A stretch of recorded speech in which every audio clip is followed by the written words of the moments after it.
Bakal calon wakil gubernur Jakarta, Rano Karno, menerima kunjungan silaturahmi sejumlah alumni Sekolah Menengah Atas atau SMA 3 Jakarta di kediamannya berada di kawasan Lebak Bulus, Jakarta Selatan.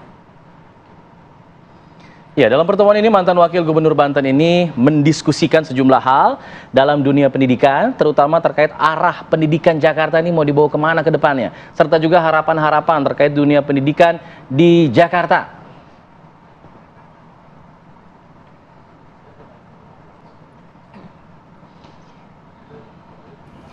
Sementara itu bakal calon gubernur dan bakal calon wakil gubernur Jakarta dari jalur independen Dharma Pongrekun Kunwardana mengunjungi mantan gubernur DKI Jakarta Sutioso. Kedua paslon ini didampingi Ketua Tim Sukses Siti Fadila Supari. Ya. Kemudian Sutioso mengajak kedua pasangan ini untuk berkeliling Museum Bang Yos. Ketiganya kemudian berdiskusi selama 1,5 jam tentang persoalan di Jakarta.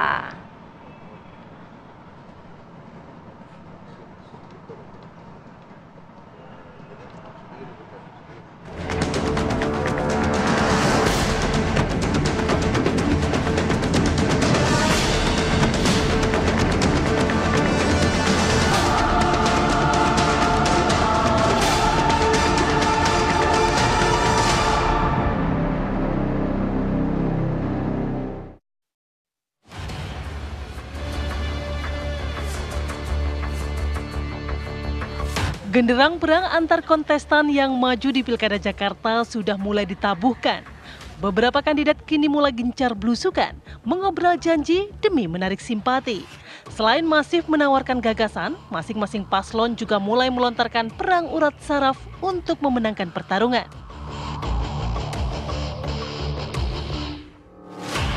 Bakal calon gubernur Jakarta Ridwan Kamil menargetkan bisa memenangkan kontestasi Pilkada Jakarta hanya dalam 1 putaran. Mantan gubernur Jawa Barat ini percaya diri lantaran mendapat dukungan dari koalisi Jumbo. Pernyataan RK ini pun direspon langsung oleh bakal calon wakil gubernur Jakarta Rano Karno. Mantan gubernur Banten ini pun merasa yakin bisa menang 1 putaran. Pria yang akrab disapa Bang Dul ini juga berkelakar. Jika Ridwan Kamil dan Suswono hanya menang tipis, maka ia dan Pramono Anung bisa dengan mudah mengalahkannya. Meski duet Ridwan Kamil Suswono disebut-sebut memiliki elektabilitas yang tinggi, rekam jejak pasangan Pramono Anung dan Rano Karno tak bisa diremehkan. Apalagi masih ada pasangan non-parpol Dharma Pongrekun Kunwardana yang bisa saja mencuri suara.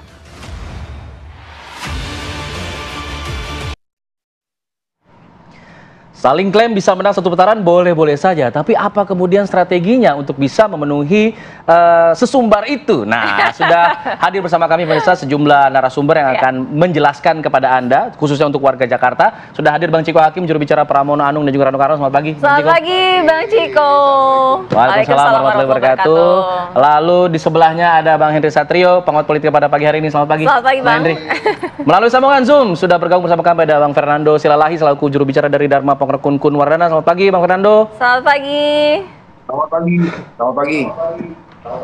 Dan juga ada Muhammad Khalid selaku juru bicara dari Ridwan Kamil dan juga Suswono. Selamat pagi Bang Khalid. Bang Khalid, selamat pagi. Selamat pagi. Assalamualaikum semuanya. Waalaikumsalam warahmatullahi wabarakatuh. Ini lagi rame. Saya mau ke Bang Ciko dulu deh yang ada di studio. Bang Ciko, ini rame banget semuanya, sesumbar 1 putaran kabarnya. Yang awalnya ngomong memang Kang Emil yang ngomong duluan. Lalu kemudian dibalas oleh Bang Rano Karno. Wah, kita juga bisa 1 putaran begitu. Tapi kemudian apa strateginya, Bang? Kalau kita lihat kan strateginya sepertinya lebih mau masuk ke dari lapisan bawah masyarakat dulu. Itu kan itu jadi pintu awalnya. Tapi kemudian strategi besarnya apa, Bang, untuk bisa dapat 1 putaran? Kan tidak mudah. Pertama gini, kalau paslon itu udah memutuskan untuk maju, artinya punya hitung-hitungan dan tahu bahwa ada kemungkinan besar untuk menang. Nggak mungkin untuk memutuskan maju dan tidak yakin terhadap kemenangan. Nah, kalau kita bicara 1 putaran, tentunya itu juga menjadi mimpi semua paslon ya di seluruh daerah gitu, menang untuk ke pilkada, pileg, pilpres misalnya, itu kan inginnya 1 putaran karena 1 lebih cepat, kedua sumber dayanya nggak terlalu banyak dipakai ya kan. Kata Bang Dul, nah, apalagi ini pasca Pilpres dan Pileg nih, banyak orang bokeh nih, ya kan? Jadi artinya memang harus menang satu putaran, tapi pada prinsipnya kalau banyak orang bokeh, orang bokeh habis Pileg kalau Pilpres, ya kan?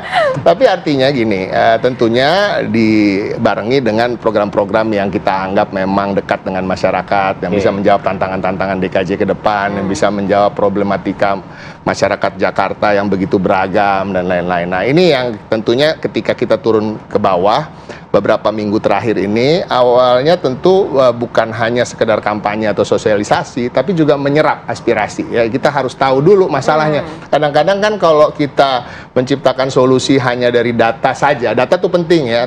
Bukan saya nggak mengatakan data nggak penting, tapi kalau kita nggak tahu feel-nya gitu, betul-betul feel di masyarakatnya gimana, kita nggak bisa hanya melihat gambar, peta atau data untuk memberikan solusi bagi Jakarta khususnya.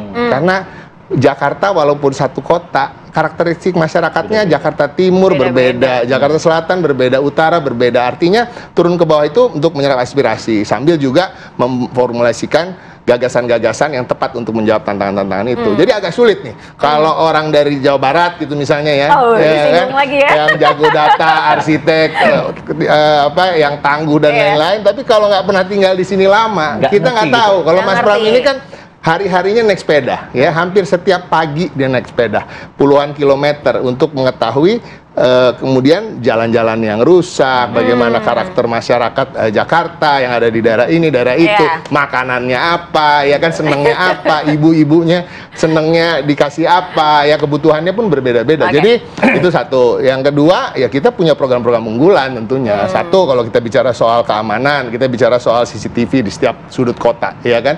Artinya ini sangat membantu dan kita udah bicara dengan ibu-ibu seluruh Jakarta dan mereka mengatakan ya penting banget. Kenapa? Banyak pelecehan seksual, penculikan anak, ya kan, belum lagi kejahatan-kejahatan yang lain. Tapi itu juga penting untuk apa? Untuk mengetahui traffic di daerah sini itu seperti gimana sih? Itu buat data juga bagus. Traffic bukan hanya lalu lintas, tapi juga traffic perdagangan. Misalnya usaha apa yang bagus di daerah sini? Oh, banyak ibu-ibu suka ngumpul nih daerah sini nih. Ya, kita jualan nasi uduk deh, ya kan, dan lain-lain. Jadi hal-hal seperti itu yang kita kedepankan. Karena program-program itu tentunya yang memang banyak menyentuh masyarakat dan itu yang akan memenangkan hati mereka. Bagi kami ini bukan menang-menangan melawan paslon lain, tapi memenangkan hati warga Jakarta. Memenangkan hati warga Jakarta. Kita juga tanyain ke Bang Holid. Bang Holid tadi udah sempat disinggung oleh Bang Ciko. Ini warga Jawa Barat belum tentu bisa memenangkan hati warga Jakarta, agak sedikit sulit. Nah, ini kepercayaan diri untuk satu putaran itu, Jawa Barat ya. Oh iya, Depok ya. Depok ya. Yang disenggol jubirnya juga. Jubirnya juga langsung disenggol. Kira-kira nih keinginan ataupun kepedean untuk satu putaran itu karena memegang koalisi yang besar atau karena apa, Bang Holid? Ya kalau kita berpikirnya seperti itu, STY itu bukan warga Indonesia, itu tapi bisa menyukseskan timnas ya. Jadi gini. Jadi begini ya, kalau kita melihat kontestasi ini, kita berpikirnya adalah tentang warga Jakarta, Jakarta sebagai kota global ya, Jakarta sebagai kota yang sudah tidak menjadi ibu kota. Jadi kita butuh sosok kandidat yang bukan yang bukan hanya kelas lokal gitu ya, tapi juga diakui dalam konteks global. Nah, pasangan Ridwan Kamil Suswono ini, pasangan ini merupakan pasangan yang memiliki rekam jejak, memiliki pemikiran, gagasan yang bukan hanya diakui di tingkat lokal, tapi juga di tingkat global. Kang Emil kemarin baru pulang dari luar negeri, mendapatkan gelar profesor kehormatan dari kampus di luar negeri, dan itu bukan untuk yang pertama kali, tapi untuk kedua kalinya. Dan ini adalah penghargaan beliau sebagai seseorang yang memiliki ide gagasan dalam membangun sebuah kota. Dan Kang Emil adalah sosok pemimpin yang bisa kita lihat bagaimana leadership beliau ketika menjadi wali kota Bandung, menjadi gubernur Jawa Barat. Dan Pak Suswono adalah seorang pemimpin yang memiliki rekam jejak sebagai seorang legislator dan menteri. Jadi perpaduan antara perspektif pemimpin lokal yang diakui global dan seorang wakil yang memiliki perspektif kepemimpinan pemerintahan pusat. Jadi kita ingin menawarkan kepemimpinan buat warga Jakarta yang insya Allah akan bisa berjuang memberikan yang terbaik buat warga Jakarta. Jadi kalau tadi bicara tentang menang satu putaran, lebih cepat memang lebih baik ya. Karena kalau kita lihat proses demokrasi ini cukup panjang sekali. Dari kemarin Pilpres, Pileg, dan sekarang Pilkada. Dengan satu putaran, tentu yang dimenangkan adalah warga Jakarta. Kang Emil kemarin menyampaikan bahwa ketika kita ingin datang dan memberikan solusi buat warga Jakarta, maka itu adalah kita mendengarkan langsung. Kita memiliki banyak program, yang mana program itu merupakan aspirasi langsung dari warga Jakarta. Misal, apa sih sebenarnya yang diinginkan warga Jakarta terkait pemimpin Jakarta ke depan? Isu yang paling besar muncul adalah terkait bagaimana lapangan kerja, terutama anak-anak muda.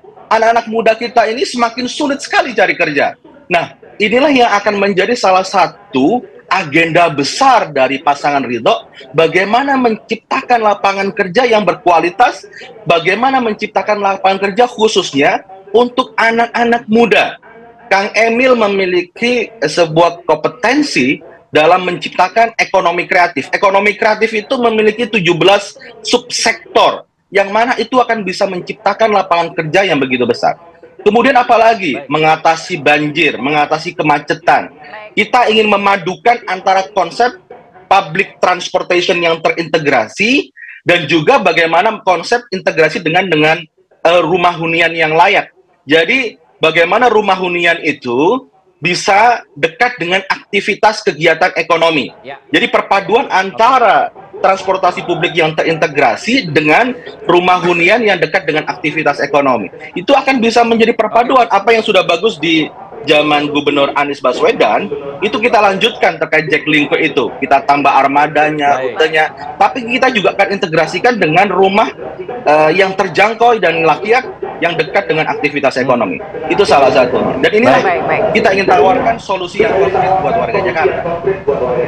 Iya, itu program ditawarkan untuk bisa memikat Jakarta agar bisa menang satu putaran. Nah, apakah kemudian program-program dari dua paslon ini menggentarkan paslon dari jalur perseorangan? Bang Nando, apakah juga punya target yang sama bisa menang satu putaran?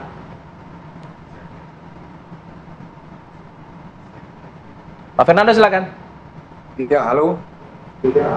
Iya, silakan Bang. Iya, kalau kami dari Dharma Parengkun, seperti yang pernah dikatakan oleh ketua tim kita, Ibu Siti Fadila Supari, kita bagaikan